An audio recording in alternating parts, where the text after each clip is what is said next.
ખબર ને આ નરેન્દ્ર મોદી સાહેબ પાકિસ્તાન ને ઉડાડે કે નહીં ઉડાડે, પણ આ મેં બાબો મારા ઘરના પત્ર જરૂર ઉડાડી દેવાનો. ખૂબ ઉનાળા દાડા ચાલુ પડી ગયો, સમાહું કરી નાખ્યું. બોલો ઓ પધારો ઘાઘરાભાઈ. એ આવો આવો કબજાભાઈ આવો.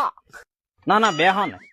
હાલે ઘાઘરાભાઈ મેં વાત મળી કે આપડા ભારત વાળે સભા પાકિસ્તાન વાળાને વાટ લગાવી દીધી એમ વાત મળી. સાપ માં ફઈ ફઈને કૂટકે ને સાપ અણને સાપ હું ઘેર ઘેર પાડી એમ વાત મળી. વાત હસી આલે. અરે આપણે ભારત વાળા એક ખેતરના હેડા બદલે હગા ભાઈ નું ગાબડું કાપીને જતા રહે તો પછી પાકિસ્તાન ને છોડે. આપડા ભારત વાળા સૈનિકી પાકિસ્તાન માં ફેઈને અણને આટલી મિલિયન સાપ સત્યાનાશ કરીને કેમ કો નવદાર કરેગા કે વાડી ઉટાડી દીવાના.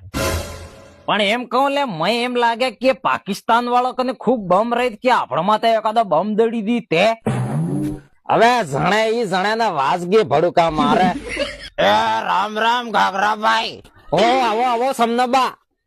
એટલે પણ હું એમ કહું કે આ હેતી લડાઈ માથાકૂટ કરવાની કે જરૂરત આવે. એમ કહું આપણે ભારત ને પાકિસ્તાન એમ હય કરો. આનંદ દેશમાં અહીં જીવતા હોય જીવવા દો, આપણે દેશમાં આપણે જીવતા હોય જીવવા દો. લડો હું લેવા હતા એમ કેવો મય તે સમજાવો ઈ વાત કોઈ. અરે સમનબા તમને કોઈ કંકોડે ખબર નહીં પડતા ને વૈસે કોઈ લડાઈ હું જરૂર છે તમને શું ખબર હે. આ પાકિસ્તાન વાળા આપણે પહેલગામમાં ભારત દેશમાં આપણે ફઈને વે આપણા વાળાને ધર્મ પૂછીને અને ગોળી સલાબ જીધી તો પછી આપણા વાળા છોડે ખરા હે.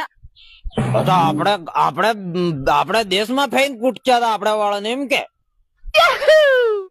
આઈને મો બી સામનો કેના था कि कम नहीं भारत माता की जय वंदे मातरम भारत माता की वंदे मातरम जय हिंद. मैं हम આવી ગયું એકાદો પાકિસ્તાન વાળો તો 1 લાખ પાડી દેડું.